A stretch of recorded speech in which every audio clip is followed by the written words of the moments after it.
The stars above Earth shimmered like tiny diamonds scattered across a black velvet canvas. For centuries, humanity had gazed at the night sky, wondering if they were alone in the universe.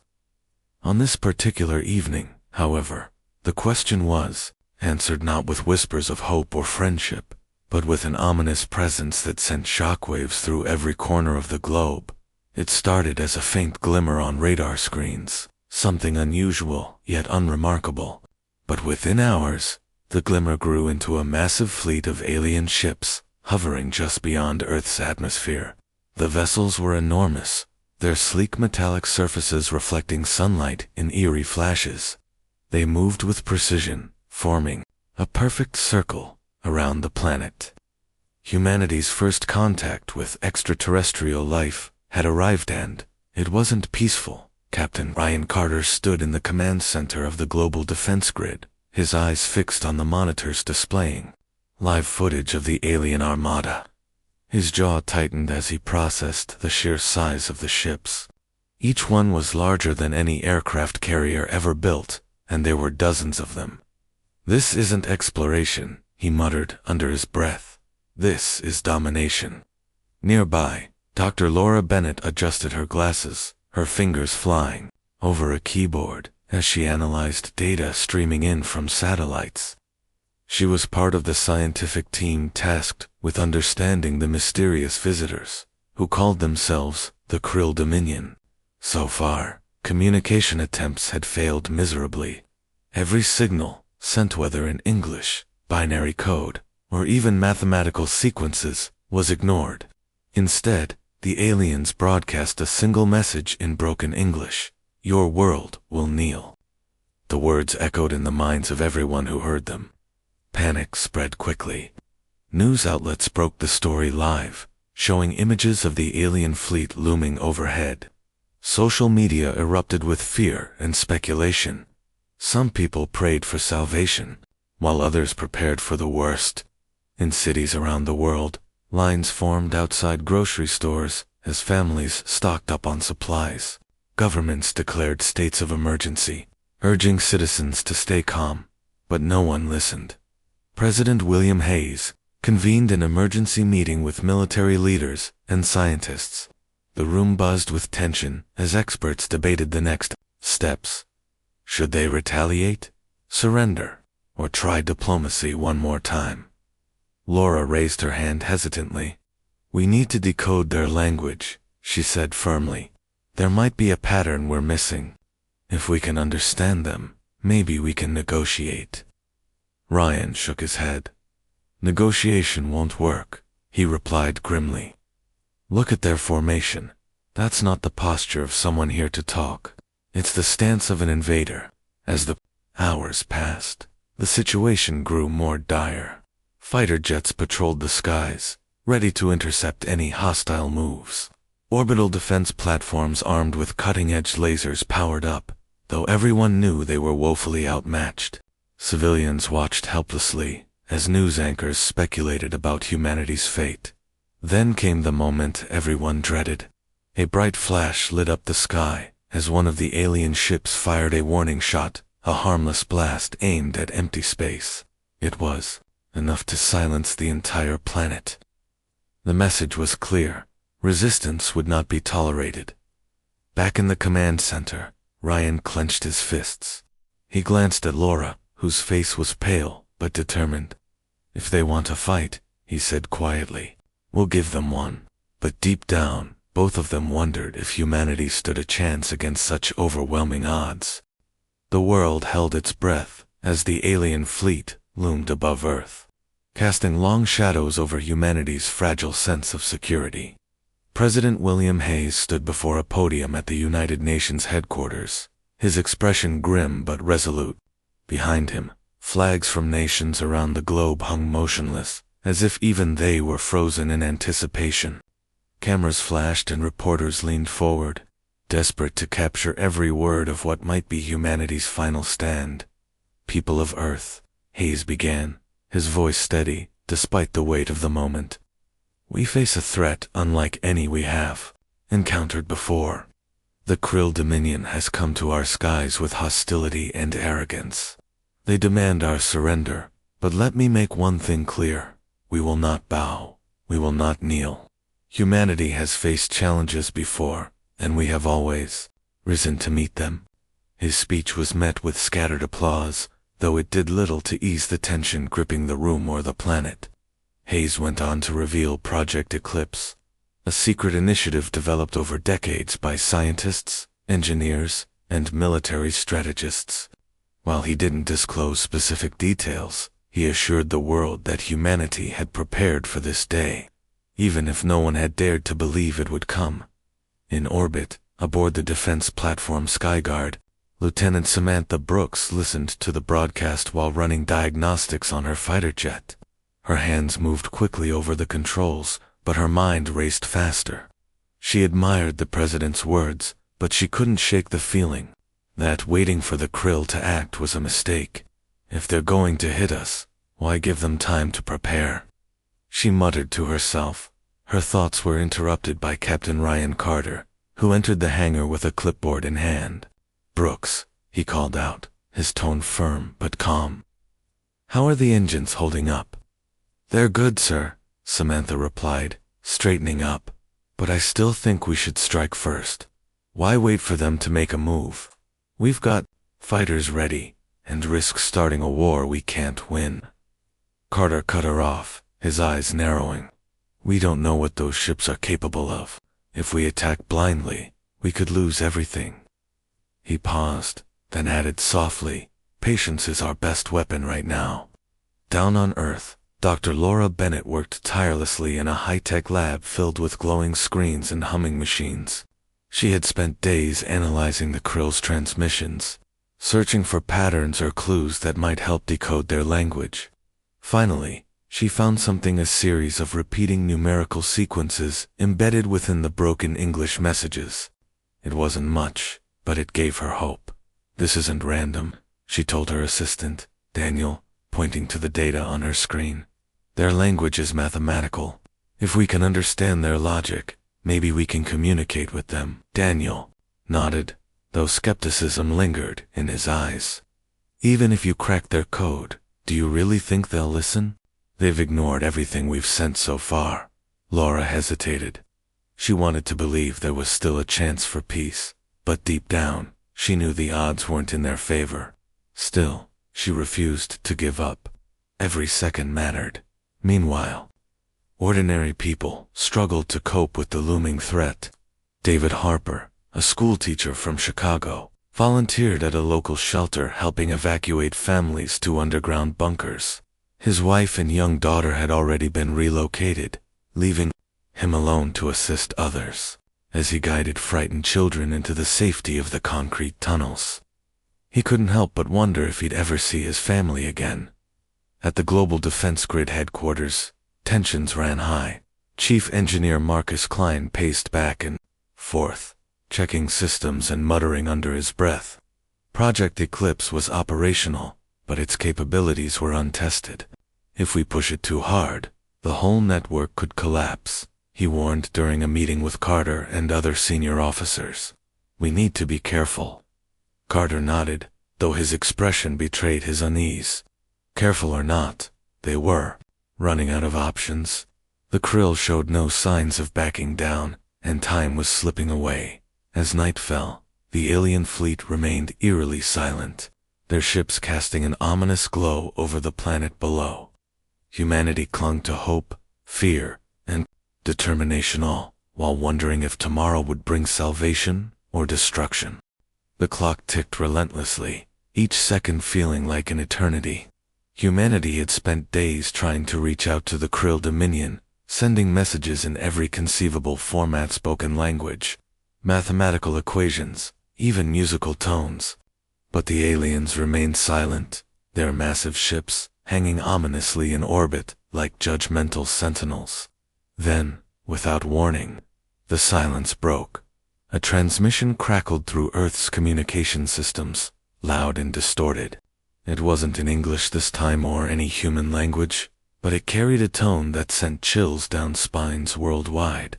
Scientists scrambled to decode it, but within minutes, the message repeated itself. Clearer now, and unmistakable. Surrender, or perish.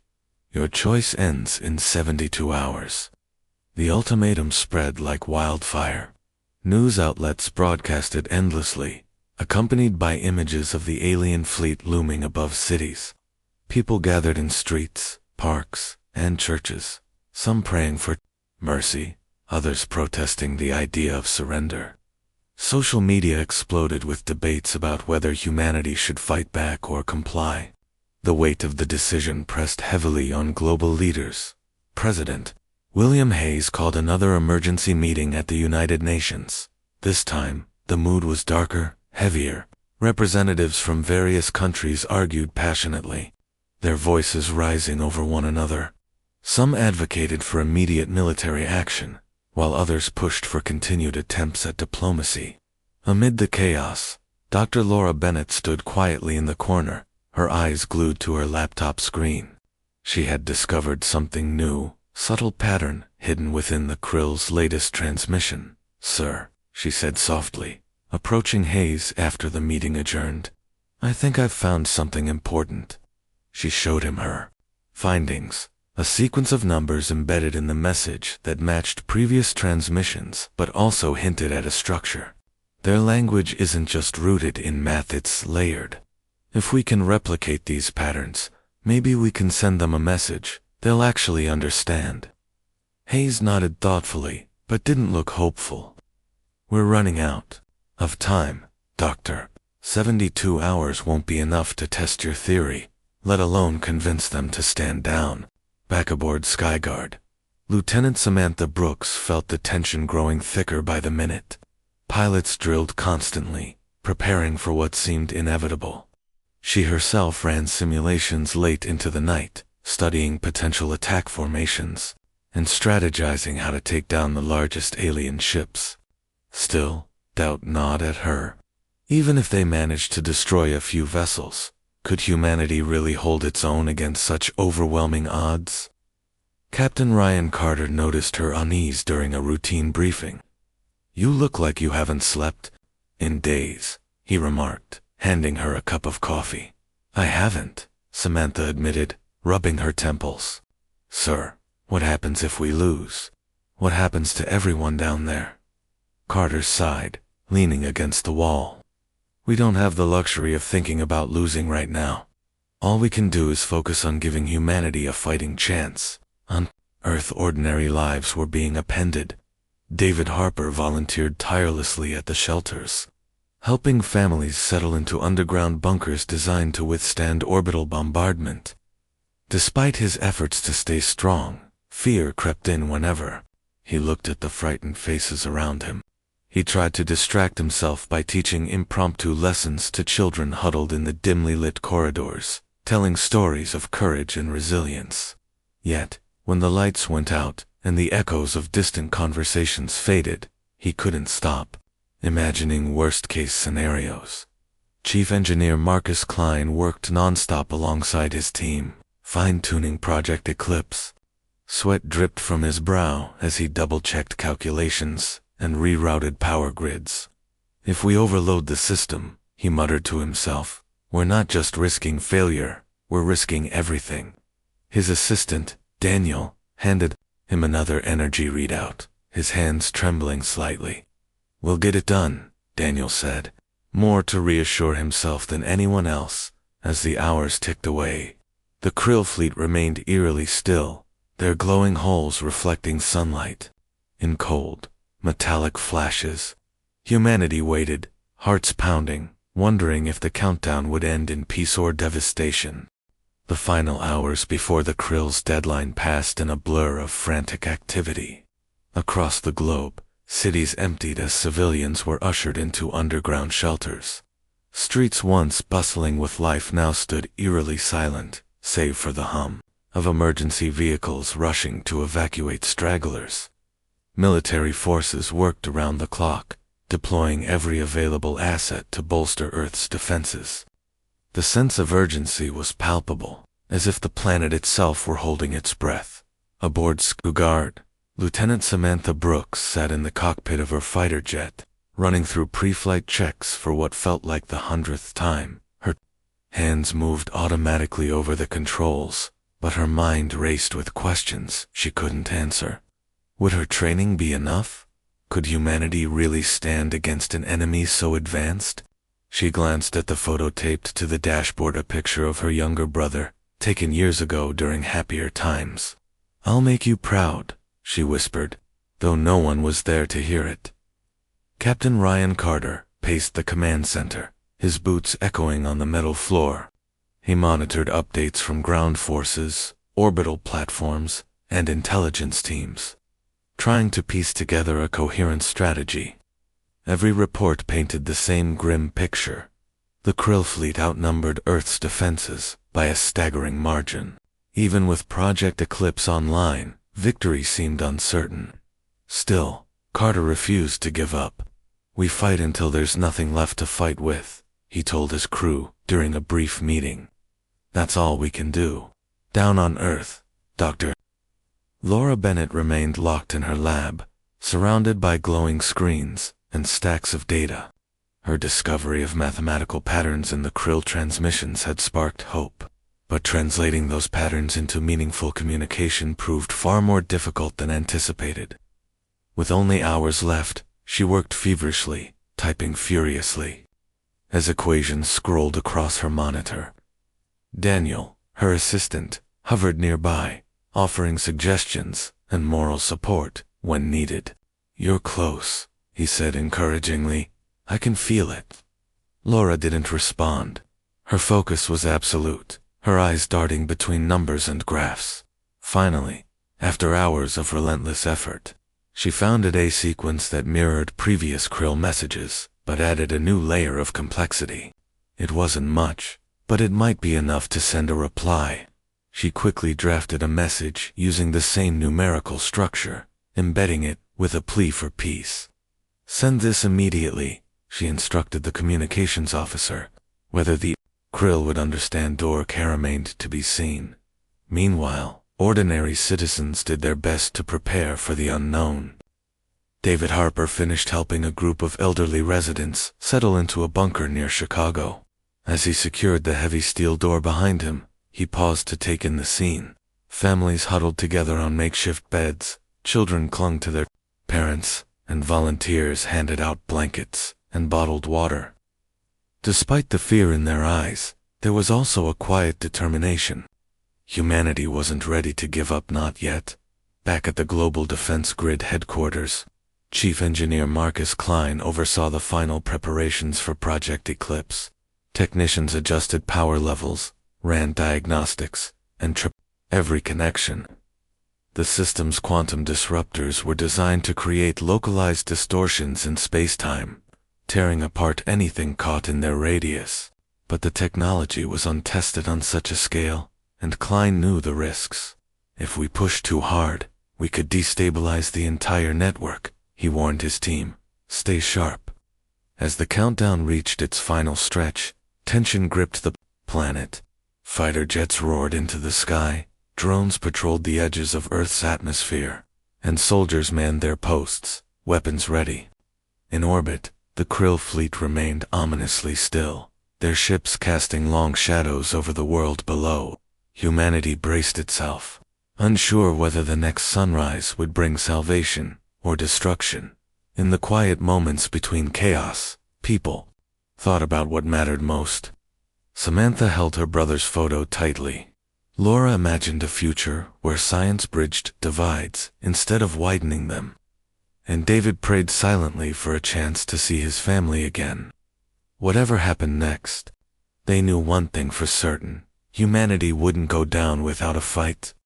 The moment humanity had been dreading arrived with a deafening roar.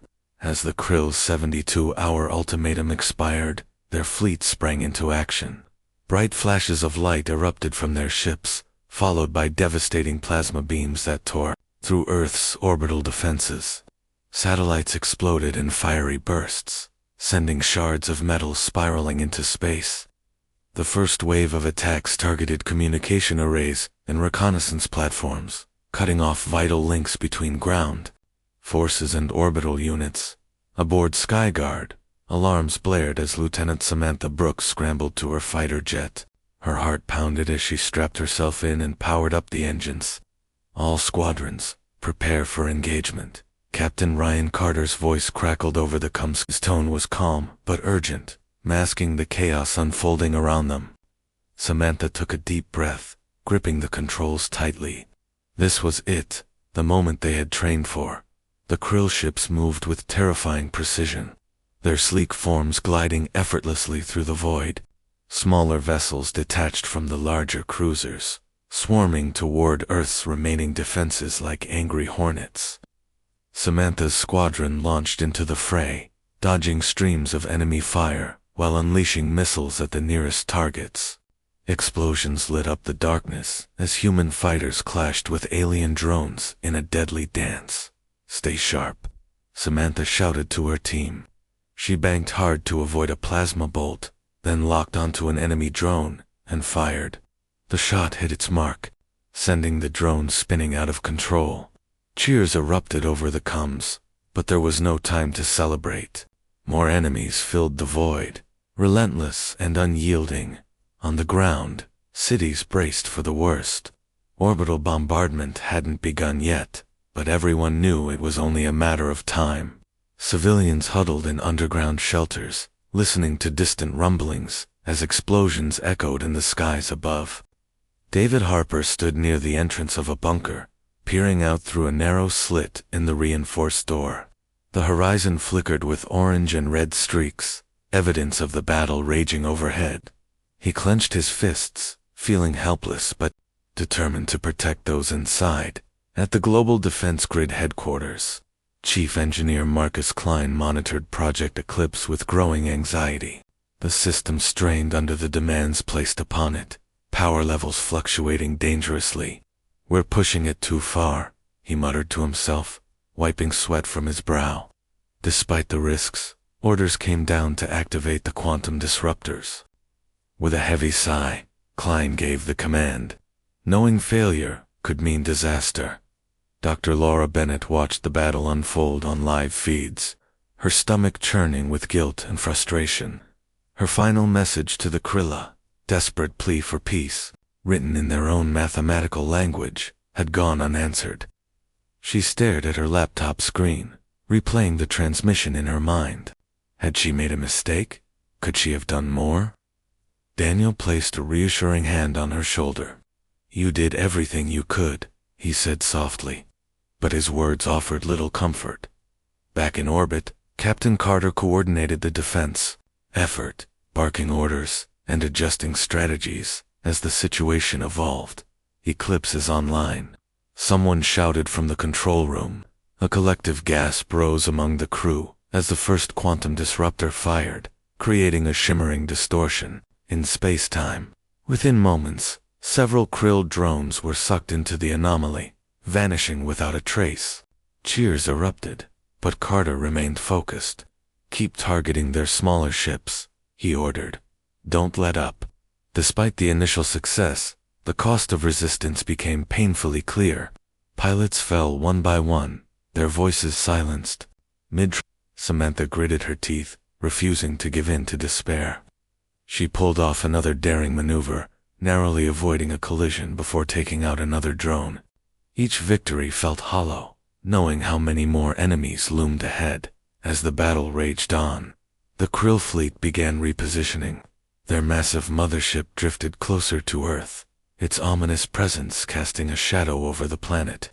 Weapons mounted along its hull charged with energy, preparing for a strike that could wipe out entire cities.